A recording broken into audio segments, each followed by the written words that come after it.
Hey everyone, welcome back to another episode of Dimension Fold YouTube and podcast.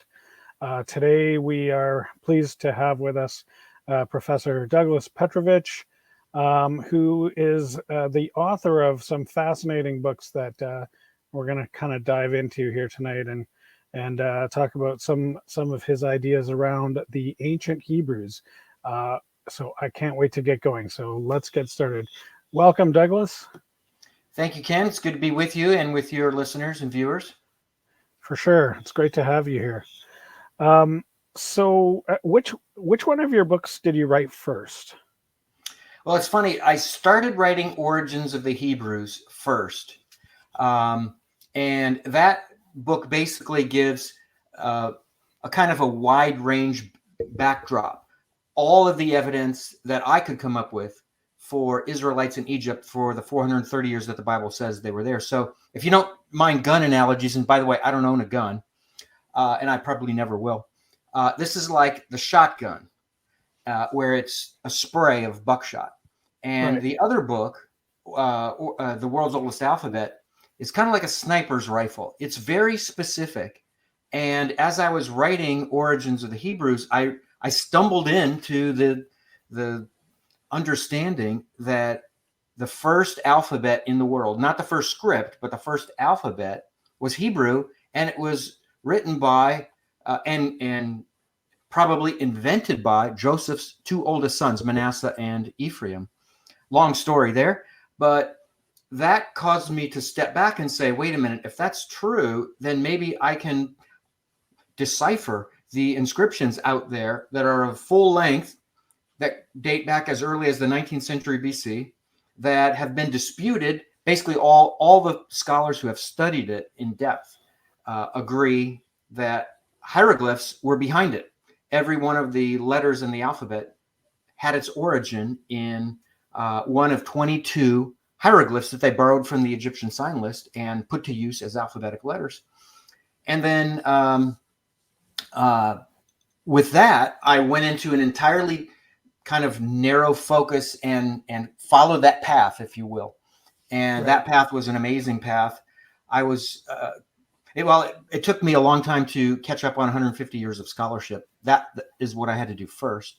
And after that, I then went about the task of seeing if I could come up with a confident understanding of the phonetic value, the consonantal value, as in consonants opposed to vowels. Right. The consonantal value of those 22 consonants, so that if you look at a pictograph, you know what's the right sound, and therefore what's the right letter behind it, and that would help you then to decipher full inscriptions. So I went through that process, and that took quite a while, a lot of work. And at the end of it, I was convinced that I had a confident association of every one of those alphabetical letters with the right phonetic sound. And then I went back to those inscriptions that I was working with to try to figure this out. And with a full alphabet, I was then able to take all those inscriptions that are long enough and preserved well enough and decipher them. And so all of that went into The World's Oldest Alphabet, which became the first book. And I decided to publish it first because it was a lot more kind of rich, objective scholarship, whereas the book on Origins of the Hebrews would be a little bit more circumstantial, and you'd have to follow steps. Right. So, so when you're talking about these inscriptions, specifically, where are these? Where and when are they from, and where were they found? Sure. And let me start with this as a quick foundational backdrop. For years, I've been convinced that the right chronological time frame for the Israelite sojourn in Egypt is from 1876 BC to 1446 BC. And I put that through a lot of tests to make sure that that's in harmony with the Bible, and I was convinced that was right. So that's not far off of my calculations. I come I'm about 100 years later than yours, according to my own calculations. But yeah, Mhm. it's interesting how there's a lot of clues that you have to kind of piece together to. But I mean, there's Yeah. certain things that are fairly fairly easy to reconcile with a historical date. Sure. And with that being true, that being the framework that I was working from, then looking at these inscriptions, it's amazing that the timing, the dates for these inscriptions, and not all of them are datable, but a number are datable. Um, the dating of those inscriptions, the 15 of them that went into my book, all fit perfectly within that window of time that's 430 years from the 19th to the 15th century BC. The And oldest, these are Egyptian inscriptions. these are alphabetic inscriptions, Semitic alphabetic inscriptions. So all scholars agree that it's a Semitic language behind this alphabet. And the question is, which Semitic language? And of course, Hebrew is one of the Semitic languages. There are numerous Right. such languages. So were So, these found in Egyptian archaeological digs, or in Canaan, or where? as you would expect, if these are connected to the Israelites, they just happen to be found in two places, and that is Egypt and Sinai. In Egypt, they're found at a site called Lahun, which I try in my more recent book, Origins of the Hebrews, to prove that Lahun is the city to where Joseph went immediately after he was elevated to second in command in all of Egypt. And what he did there is he built a dike that that irrigated water, that brought water into the valley to the west of what's called the Bar Yusuf. It's a branching off of the Nile River, and it irrigated water to the west into the valley there, and that became Egypt's breadbasket, because it is called the Fayum. All the way until the time of the completing of the Aswan Dam in 1964, that Hmm. site served as the breadbasket for Egypt and beyond. In the days of That's the Roman Empire, it fed Rome.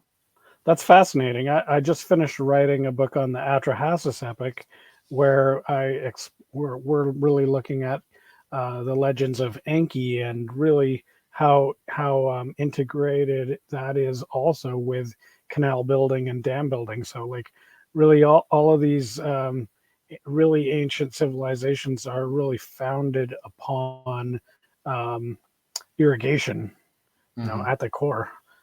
Sure. It's quite fascinating that you see the same thing happening both in Egypt and in Sumer. Yep. Um, okay, so you've got the site in sorry, that was So near that's the in Middle mouth of the Egypt. Nile. Yeah, it's in Middle Egypt, just to the west of the Nile River, and basically on the uh, well, connected to the Bar Yusuf.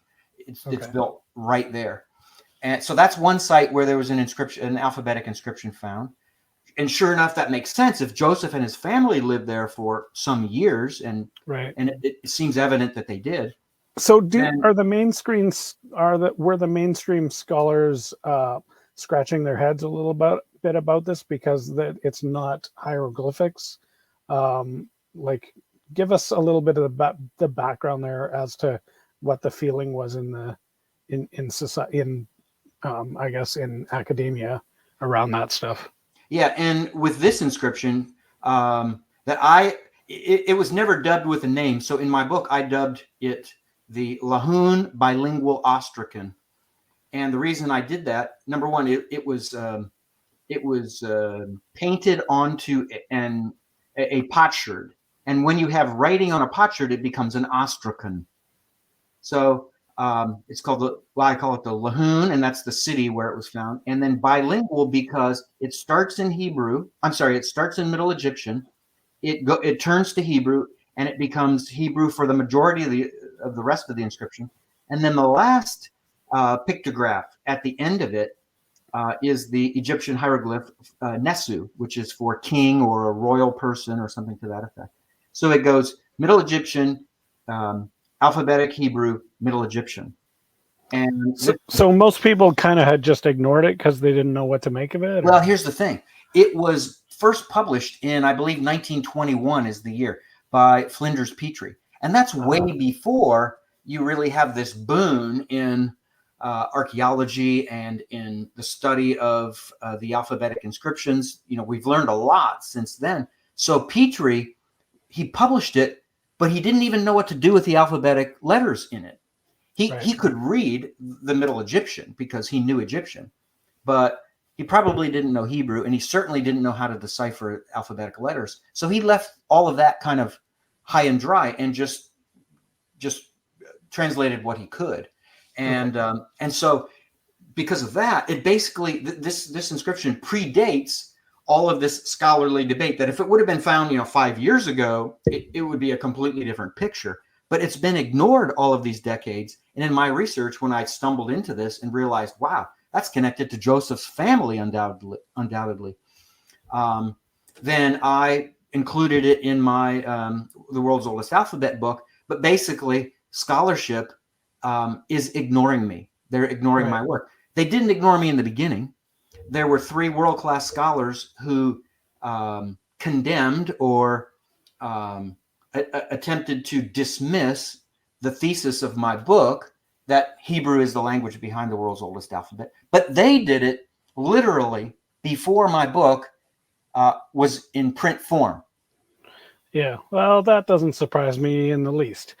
But okay, so let's talk about Flinders Petrie for a second. So did you were you reading Petrie's book and stumbled across this, or is that how you discovered this artifact?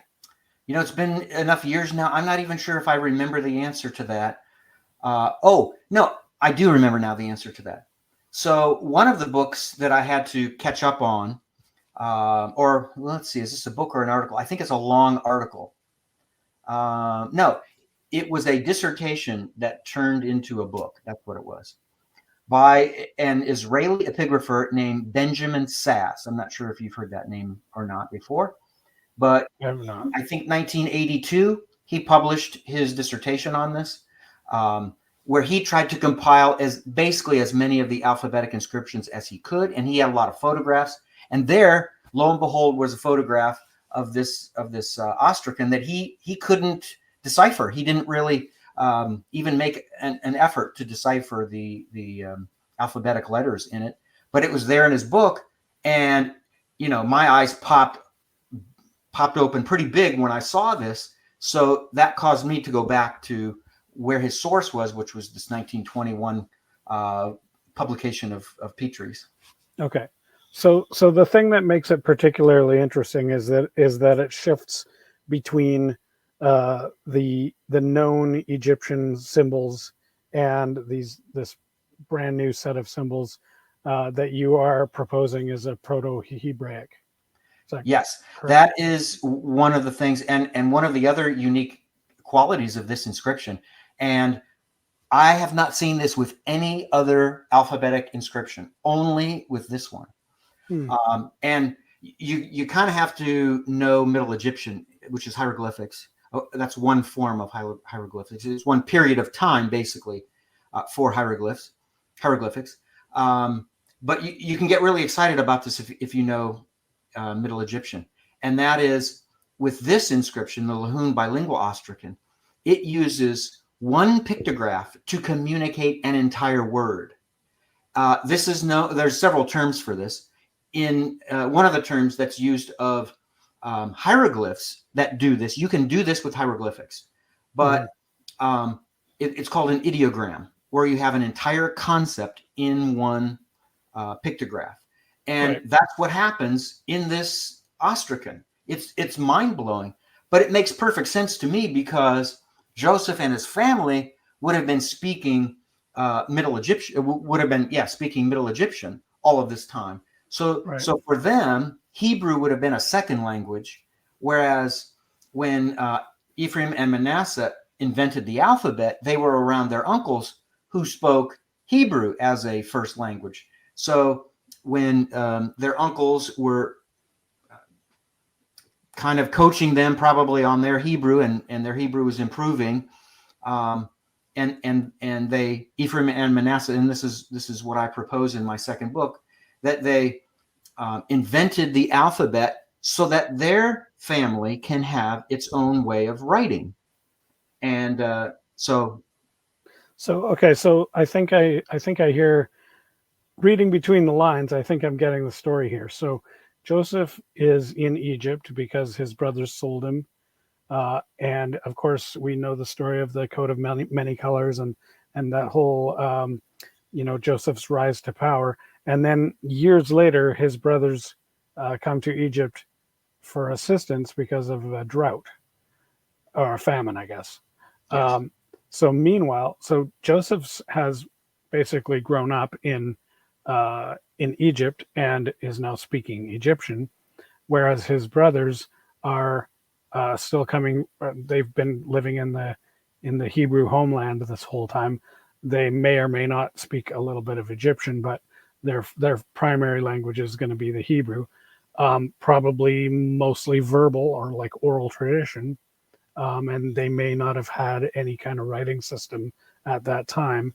So now you're saying when the brothers come to Egypt, they settle down there for a while. This is where we have the perfect conditions for these men to begin to create a written language based on the Hebrew oral.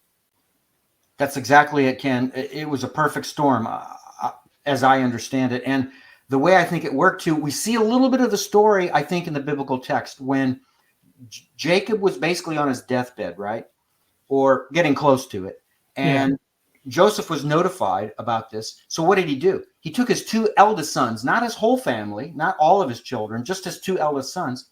He dragged them down to visit grandpa on his, for his dying days. And it was time for the blessings and really for the birthright to be given, as Joseph thought, to the oldest of his sons. That's how it was done. Well, right. Part of the story is that one of the things that Jacob said, and I'm going to paraphrase, of course, to Joseph was, Joseph, these two sons that were born to you before I was in Egypt, they are mine. As for your other sons, they are yours, but these two are mine. And I used to think that that's nothing but a plaque on the wall, and it's only going to come kind of into applicational value when the Israelites move into Canaan and they're dividing the land. That's all I thought it was. Well, when I really turned over enough stones, I realized, oh my, I've sold that story short. That's not what was happening at all. This was grand theft auto, right? This is robbery. Jacob was taking the two oldest sons of Joseph and making them his own. They belong to him now, which means, guess what? They're going to be moving to where grandpa is and where their uncles are, period. And there's no disputing it. I'm an Eastern person. I'm Serbian. And I understand this. In Eastern culture, there's the sense of a system where you have a patriarch who has this level of respect and this level of honor that basically whatever he says goes. And there's nobody who questions it. It's just the way it is in the East. In the West, we would never think that. But in the East, they always think that. So Joseph didn't really dispute that. And that makes sense to me. As an Easterner, he wouldn't. But here's the thing. This moment with what Jacob did, stealing the two sons, and I'm putting it rather meanly, but there was purpose behind it. There was intent, and there was great value behind this. This is one of the most ingenious moments in human history. We read what's on, your name, my name, my books at the bottom. We can read all of that because we know the alphabet. Jacob's taking away of Ephraim and Manasseh was a stroke of genius, and then it led to the discovery or the creation of an alphabet. Because when Ephraim and Manasseh would have gone down and moved among their uncles, sooner or later, they would have, had a conversation with the uncles and said, hey, we can read and write our first language, which is Egyptian. Here's some hieroglyphs. Let me show you how to read it, how I can read it. And they would have said, okay, uncles, show us your Hebrew writings. And the uncles would have looked around at each other and said, well, actually, we don't have a script to write with. And Ephraim and Manasseh would have looked at each other and said, well, let's change all of that. So they knew, right? They were educated undoubtedly right in the Egyptian court, because their father was the vizier, second in command in all of Egypt. They would have all the money that they wanted, all the education. And of course, their mother was the daughter of a priest. So they would have learned everything about Egyptian culture, including writing. And so they knew that their uncles were, they had a modest profession. They were sheep herders, right? So they weren't, accountants or these guys are like, it's like two brothers moving to New York City and then coming back to Kansas to visit their uncles. Yeah, right. On the farms. Right. Exactly. And all they do is play with cows. Work with cows all day. So, so that was the perfect situation for Ephraim and Manasseh to devise a script that our uncles can understand, because they're not academics, right? They're not aristocrats. So what they did is they had the perfect written script of their own, hieroglyphics, to work with, because it's pictures. It's all pictures. Anybody can look at a picture if it's drawn well enough and understand exactly what it is. So that's all the uncles had to do. Look at the picture, know the word behind it, the Hebrew word, and then speak that first consonantal sound that comes from it. The b, the r, the s, the t, the l. And then you just go letter to letter, and then that turns into word to word. So it was absolutely a stroke of genius that Jacob would take these two oldest sons of Joseph and make them move in with their uncles, because their uncles didn't know the culture. They didn't know the language. They didn't know how to do commerce in this strange foreign land. Well, with their, bilingual nephews there, they could conquer the world, because they had everything they need, including all the money, right? Because dad Joseph could write all the checks, and that's exactly what happened. Right. Fascinating. Mm-hmm. So let's bring this back to Petrie for a sec. So when, you mentioned that, it was hard for you to get, a lot of academic people didn't want to have anything to do with what you're saying. And I think, correct me if I'm wrong, but I think some of that same type of stuff happened to Flinders Petrie as well. He made some claims that nobody had a problem with, and then he also made some claims that were ended up being quite controversial. What is the?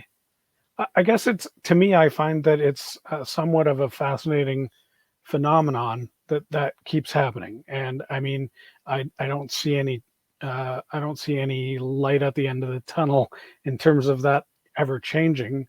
I guess I would like to hear your thoughts on maybe why that happens, or anything that you would care to share around that idea. Sure.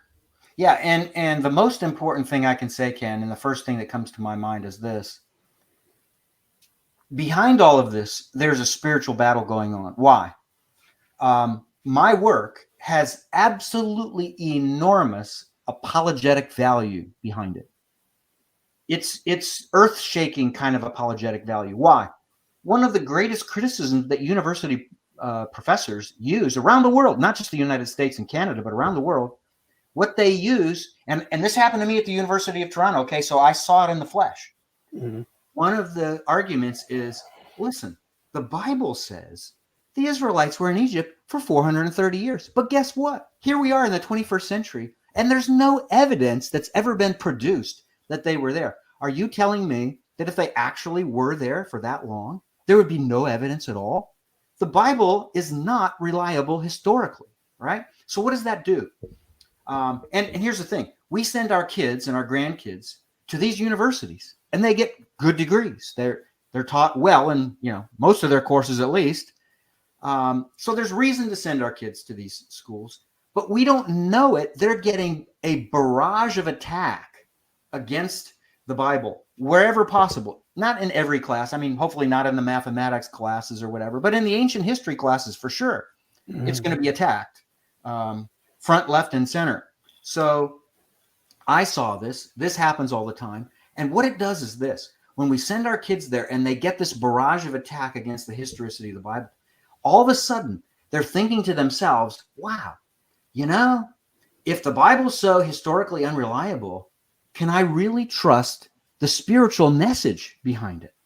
So it's no surprise to me that in the last 20 years or even longer, maybe 25, 30 years, there's been this enormous percentage, if you will, of Christian kids who go off to a college or university, study there, come back, and they're kind of checking out of church. They're not being involved anymore. Why? Well, one of the reasons is because of these attacks, because their faith in the spiritual message has been eroded because an attack has been leveled against the historicity. So when my book shows up on the scene, I all of a sudden become a major threat to this common, easygoing criticism that the professors have had all of these decades and that they've used arbitrarily over and over again to pull students away. So I'm a threat, right? My book is a threat.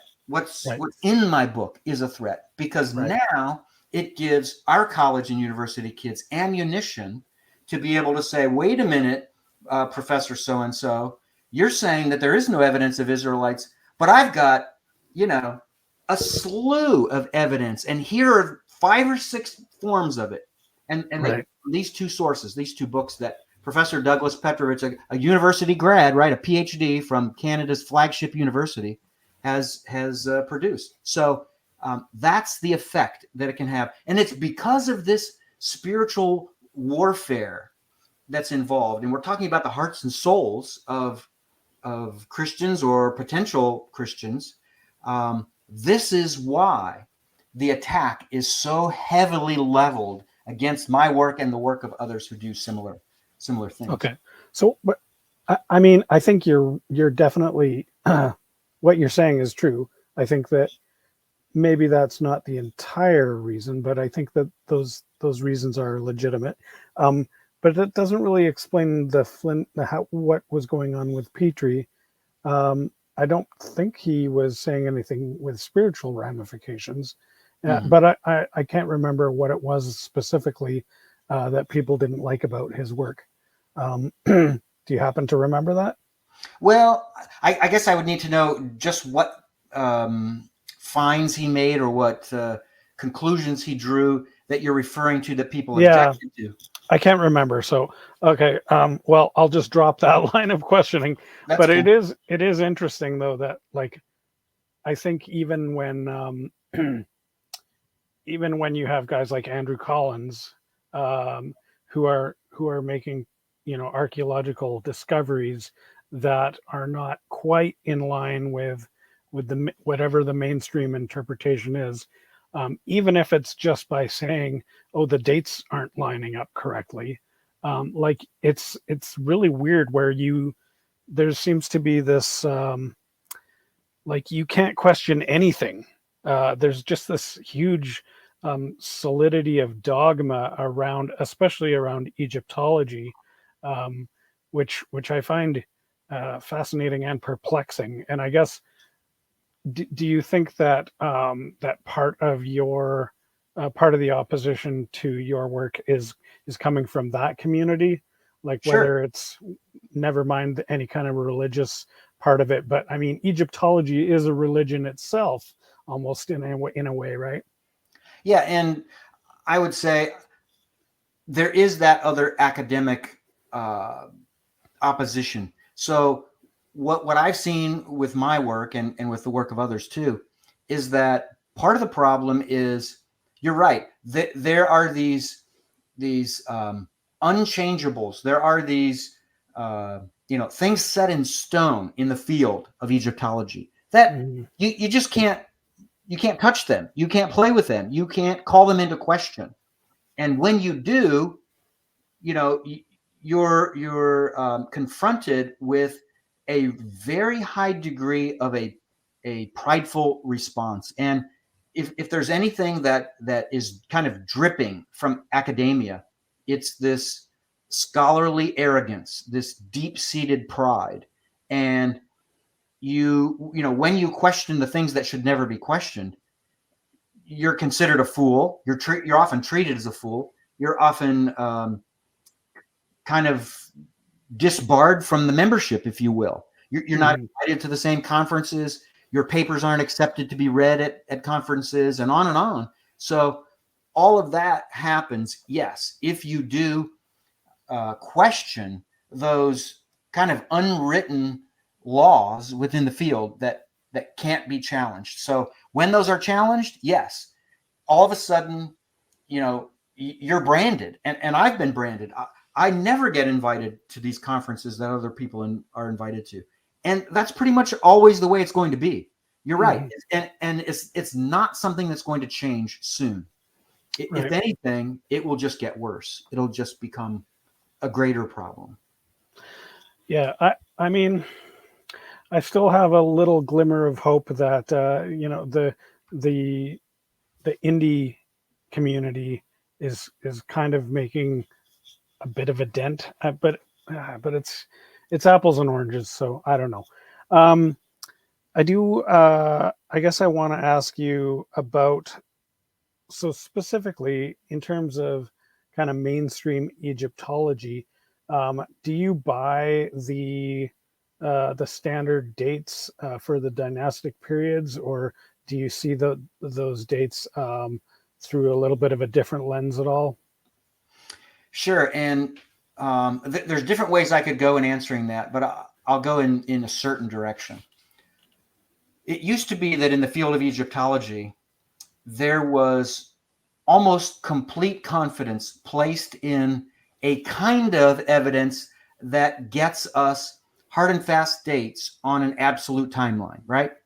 And that kind of evidence is known as astronomical evidence. And it specifically relates to this periodic rising or visibility of a certain star. It's the Sothic star. And so when the Sothic star was spotted on these rare occasions, and it was the case that a scribe was writing about something and placing dates on something he was writing about, he would oftentimes give a relative date, which means the name of the king that was ruling at the time and the year of his reign, and sometimes even the month and the day, right? Really Right. specific. And if there was this Sothic rising that could be tied in, then he would add that as well.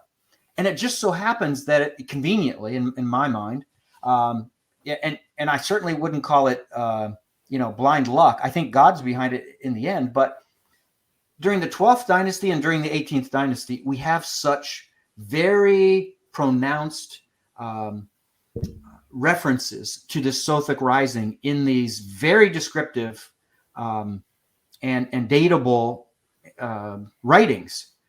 And the 12th dynasty, that equates to Joseph's lifetime. That's in the Middle Kingdom. The 18th dynasty is in the New Kingdom, and that relates to Moses's lifetime and what he did in Egypt.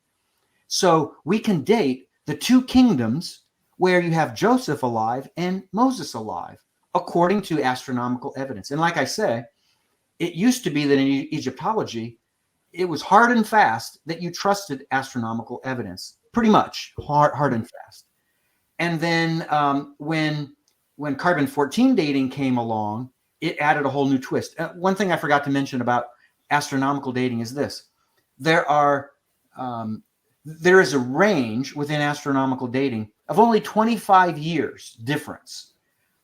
And that range is the problem of a range is created by the question of where was the Egyptian priest when he called it, right? When he said, there's the rising of the Sothic star on this date.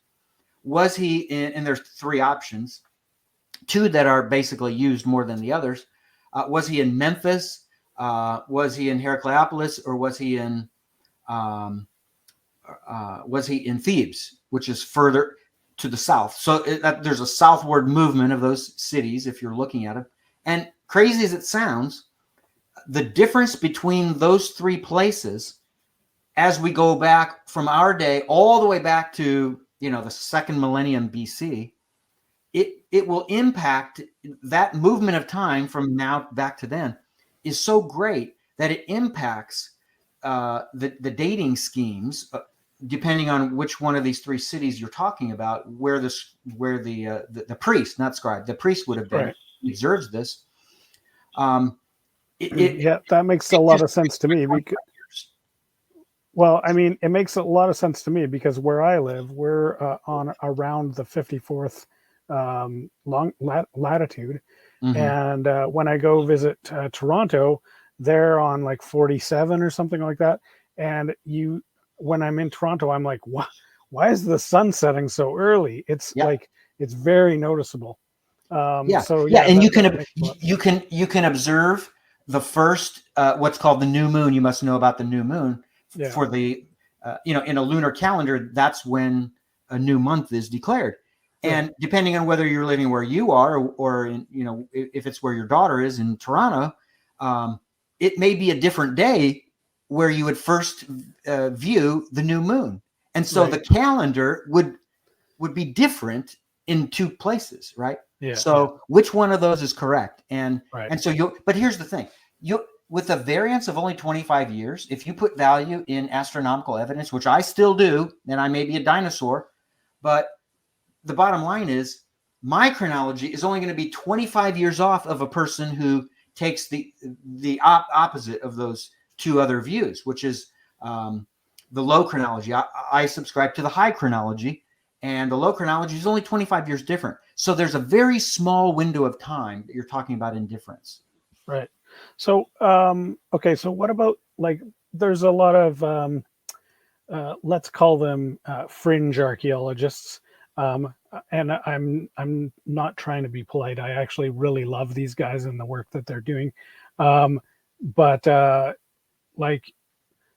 we're seeing a lot of different theories coming out with different ways of dating artifacts. Well, specifically monuments and megaliths and whatnot. So if I understand what I've read so far, most of the alternative dating systems are also based on these types of astronomical observations. So doesn't that mean that there is from an old school mainstream view? I guess I'm surprised that you're basically saying that until recently there was a lot of credence put into that framework, and yet these are the people who are now being rejected by that same framework. You know what I mean? Right. Can you find a question in there? Mm-hmm. Yeah. So, what I'm referring to within the field of Egyptology, it's all based on that which is written by the people themselves, the ancient people themselves. So we're talking about information they're observing and recording. So that's a completely different kind of evidence than what so it's not so much this star happens to align with this particular building or whatever. Okay. Right. Okay. So I think it's on a lot more solid, reliable grounds than if an archaeologist was looking at a stone monument and trying to date it from some other method. You know what I'm saying? Right. That's a little bit more precarious. Yeah. I mean, there's certainly some speculation because we don't know which star they're aligning it with out of the thousands or millions of stars out there. I mean, we can make educated guesses, but yeah. Okay. So let me ask you a kind of a crazy question first, and then I'll steer back to, I do want to ask you more about the origin of the Hebrews. But first of all, while we're on the topic of Egyptian megaliths, I did say those two words. what's your idea about pyramids? What are they for, and when were they built? Is the whole Khafre thing legit? Well, uh, I may disappoint some of your listeners and viewers on this one, but I'm a little bit more old school. Not that I'm not open to other ideas, but I haven't seen any evidence to convince me otherwise than that from the very start. And we're talking about Dynasty 3. The third dynasty is when Egyptian pyramids begin. And they were, I'm convinced, especially if you look at the earliest ones that we have, the earliest one we know of is the stepped pyramid, which is a derivative in my mind, and I wouldn't be alone in this at all, but I'm convinced it's a derivative of the ziggurat, which goes all the way back to Eridu of the late Uruk period. And by the way, the late Uruk period equates to Dynasty 0, what's often referred to as Dynasty 0. More technically, and maybe more mainstream, would be Nagata. What is it, Nagata 2 or Nagata 3? I think it's Nagata 2. So it's before the dynasty, before you have a monarch in Egypt, right? Okay. So we're talking about 3,000. So conventionally dated between 3250 and 3000 BC. Yes. Okay. Conventionally dated. So 5,000 years ago, roughly. Yeah. Yes. Yeah. So, so that being true, the stepped pyramid is a derivative of the ziggurat, which by the way, the late Uruk period experienced something that only one time before it took place in the entire prehistorical period, which means before the advent of writing, which is outward dispersion of people from Mesopotamia, not just tradesmen, but moving, relocating, permanent relocating. And so, so one of the things that went with these people when they scattered from Eridu is their technological and cultural understandings. They left with all of those things. And at that time, they were building this first ziggurat there. It was never completed in their time. It wasn't completed until centuries later during the third dynasty of Ur. That's a whole different story. But the bottom line is that the people left Eridu, they left Mesopotamia, and they went all over the globe, the ancient world part of the globe, I should say, including Egypt. We have lots of material cultural artifacts of this expansion. It's called the Uruk expansion that show up in Egypt. So all that to say, one of the things that seems to pop up is this variation of the ziggurat that was built in Eridu.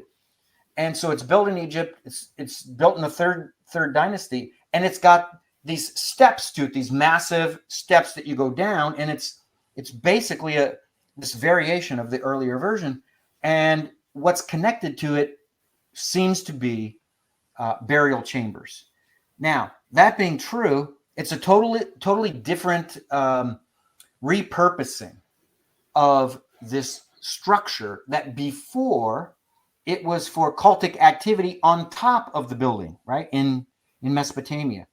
But in Egypt, it was used for a very different purpose. It was to be connected with the burial of a king. And so chambers were built underneath, and the Egyptian king was placed in them, and they protected this. Sometimes they built walls around it to keep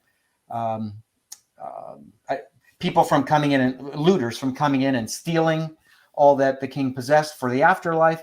So I'm convinced that the conventional view on this is right, that they were used strictly for the burial of the king to protect everything that the king owned so that he could use it in eternity, because what was buried with the king was all of his important grave goods that are the items, the implements that he could use in the afterlife. Yeah. Okay.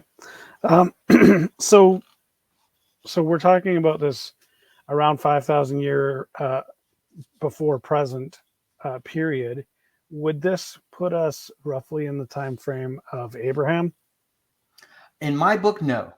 Abraham for me is His birth would be 2166, and his death would be, I think, 1991 BC is the right time frame. So this So would be almost centuries early. 2,000 years. Almost 2,000 years earlier. Well, conventionally dating, it'd be about a little over 1,000 years later, earlier. Okay. But for me, personally, and this is going to come out in my 5th book, which is not yet fully written. For me, it would be around 2600 something BC. But that's a whole different set of arguments I would need to make to support that. Sure, I won't make you go into that. So what about the Tower of Babel? Would that be something that coincides with this Eridu and the diaspora? So I will be attempting to prove in my book on biblical history, basically from the flood to Abram, which really no archaeologist has ever attempted this, or biblical historian has attempted this before. Sure, there are commentary writers who talk about it, but these aren't people who are trained in ancient history and archaeology. Right. So in my book, I'll be attempting to prove the equation of the Uruk expansion with what I call the post-Babel dispersion. So the events we read about in Genesis 11, for me, are connected with a period in Mesopotamian archaeology known as the late Uruk period. And in that late Uruk period, we have this Uruk expansion. It's known and long been discussed among scholars in the field. And I'm convinced that we have a bucket load of evidence that strongly can connect us with that event that we read about in Genesis 11. Very cool. I can't wait to read that. Do you have a title for this new book? I'll just flash it up on screen right now. Here's the new title. See it? Okay. So let's get back to the origins of the Hebrews. So, okay. I mean, in the book of Genesis, the story is told of Abraham leaving Mesopotamia, essentially. At least that's how I understand that to read. Agreed. Yeah, and then after some years, the family of Abraham expands exponentially and becomes the great nation of Israel. So I guess in terms of the story, like it's pretty well known. So what is there what's groundbreaking about what you're finding? Certainly what's groundbreaking is a massive evidence that for once, for the first time in published history that I know about, we can demonstrate with great confidence that the Israelites grew from a family into a nation. Going back to my days as a student, an undergrad student at Moody Bible Institute in the late 80s, I had a professor named Dr. Paul Benware, and he told our Old Testament history, not Old Testament history, our Old Testament survey class, he said, I like to view the time that the Israelites spent in Egypt as this was God's divine incubator for them. It was like a little baby that was a preemie. It couldn't survive on its own, right? Because in Canaan, if they would have started to grow into a nation, they would have been attacked by the local peoples or the local city-states. But God found a place where they could go that could be an incubator for them and protect this newborn, this needy child until it was able to be old enough to survive on its own. And so the kind of evidence is epigraphical evidence. Epigraphical means, ancient inscriptions. That's epigraphical. My area of specialization, greatest specialization, is epigraphy. So I took, in my PhD program, Egyptology was the first minor of my PhD. I took not only Egyptian archaeology, but 3 years of Egyptian language. So I worked with these Middle Egyptian hieroglyphic inscriptions, and in these inscriptions related to these Asiatics, and that's what all the scholars called them, and still to this day call them, just Asiatics, who moved to Egypt and settled at a site called Avaris. What I was able to kind of ferret out was, and this all was dependent on getting Israelite chronology right, Egyptian chronology right, synchronizing the two together in a correct way, and then finding evidence according to biblical history when certain figures would be there and so forth, such as Jacob and Joseph's sons and whatnot. So I was able to identify in Middle Egyptian inscriptions Jacob, Joseph, Ephraim, Manasseh, and Manasseh's son, one of his 6 sons, named Shechem. All of those characters, with complete confidence, at least in my own mind, I was able to identify them in inscriptional evidence. So their names are showing up in the inscriptions. Their names are showing up, but it's not the names you read in the Bible. It's Egyptian names. Okay. Such as for Manasseh, his Egyptian name is Chebeded. Now, Chebeded is an interesting name because you never see it in the Onomasticon or the Onomastica, which are the books that are written about all of the names that were used of people in ancient Egypt. Okay. In these books, you'll never find Chebeded used of anyone else but this one guy who happened to live at the perfect time for Joseph's children to be alive. And so it's sort of like if I was to go down to the bookstore and pick up the book of great baby names for this year, I'm going to read, John and Michael and all whatever, and then Chebeded and what? Where did this come from? Yeah. So it's a unique name. Exactly.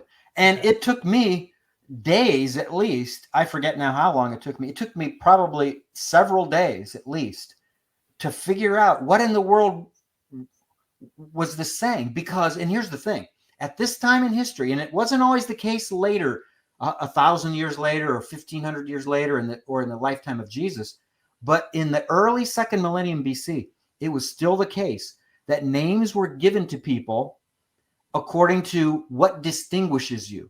So in our culture, when do we get a name? At birth. In the ancient world, that's not how it was at this time, for sure. Only when something distinguished you did you get that name. So the name Chebeded, here's what it is. It's a perfect passive participle. And what it means is he who was disfavored. He who had favor taken away from him. Who in the world would get the name, would be given the name, he who was disfavored? Yeah, hopefully nobody, right? Hopefully somebody nobody. Who'd been through some kind of controversy here. Yeah, this is the only guy. Well, what happens when Jacob is giving the birthright that's supposed to go to the oldest son, right? Joseph presents the 2 sons. He puts the older one by Jacob's right hand. So Jacob's right hand should be over top of Manasseh and Ephraim should be here. But what does Jacob do? He does this. Puts the right hand on the younger and the left hand on the older. So what happened to Manasseh there? Favor was taken away from him. Wow. Right. Favor was taken away from him. That's crazy. So does the Bible explain why Jacob did that? No. I mean, I'm sure there's theories. No. Yeah, there are theories, but no, it doesn't explain. All it says is Jacob says this to Joseph. He, meaning Manasseh, the older one, he will be great, but his brother will be greater. That's all it says. Right. Now, how does Jacob know that ahead of time? Who knows? But that's what he says. And guess what? That seems to be what comes true because the next mayor of the city of Avaris after Joseph, the next mayor is Ephraim. And I identify him in Middle Egyptian inscriptions. And then there are depictions of Manasseh as Chebeded, right? That are found down in Sinai when they go down there to extract turquoise on these mostly annual expeditions. And it's a money-making thing. And Chebeded is displayed, he's depicted in these drawings. That, by the way, he's the one who draws these on these massive 8 to 9 foot high stelae or stellae. And at the bottom, whenever he's composing the stela for that year's annual expedition, telling about what happened that year and who was there and what they were up to. At the bottom is always this drawing. He depicts himself, it's autobiographical in that sense, sitting on a donkey. And always to our right, as we look at this image, there's a boy, and the boy grows taller and taller as the years go by. And in one of those inscriptions, with this drawing, with the bull, with Kebeded on the donkey and the little boy, with one of them, he's named. But he's not given an Egyptian name like Kebeded is. He's given a Semitic name. And the Semitic name is Shechem. Shechem. What's Shechem? Well, if you look in Joshua, I think it's chapter 17, maybe verse 2 or 3, I think verse 2. It's the only place that lists the sons of Manasseh. And guess what one of them is named? Shechem. Wow. So this is what anchors the whole set of connecting pieces of evidence that allows Wasn't there a town named Shechem? Yes. Yeah. So that would have been his town where he... Well, Shechem was already named that. It was earlier. There's this, before Jacob brings his family down, there's this despicable act that goes on where Dinah, their sister, the sister of Joseph and his brothers, she's raped by, I think it's the son of the ruler of Shechem. Okay. And his name is Shechem. And what the brothers of Jacob do when this happens, of Joseph do when this happens to Dinah is they circumcise all these guys, and when the guys are in the midst of this pain and they can't protect themselves, then the brothers come in and kill them all off, right? Right. So I remember that story now. Yes. So it's interesting that they would name that he would name his son after that guy. It is interesting. What's up with that? Yeah, and we don't know for sure, but I'll be glad to speculate for you. Sure, why not? Yeah, my view is that probably what this suggests to us is there was a sense, believe it or not, there was a sense of enormous guilt on the part of the brothers as the years went by, right? And maybe even more so after Joseph showed mercy to the brothers, right? And even when Jacob died, the brothers were all afraid. Okay, now that Dad's gone, Joseph's going to take us out, right? And what does Joseph do? It's the most important verse in chapter 50, most important verse in the whole story from Genesis 37, chapter 37 to chapter 50. Joseph says this to his brothers. He says, "You meant this for evil, but God meant it for good." Wow. Talk about a bolt of lightning. Yeah. Joseph is going to be merciful to us even when he has the opportunity to really stick us. And so probably they would have looked back, if not earlier, but at least by this time, they would have looked back and said, oh my, what we did was despicable. So there's probably this desire.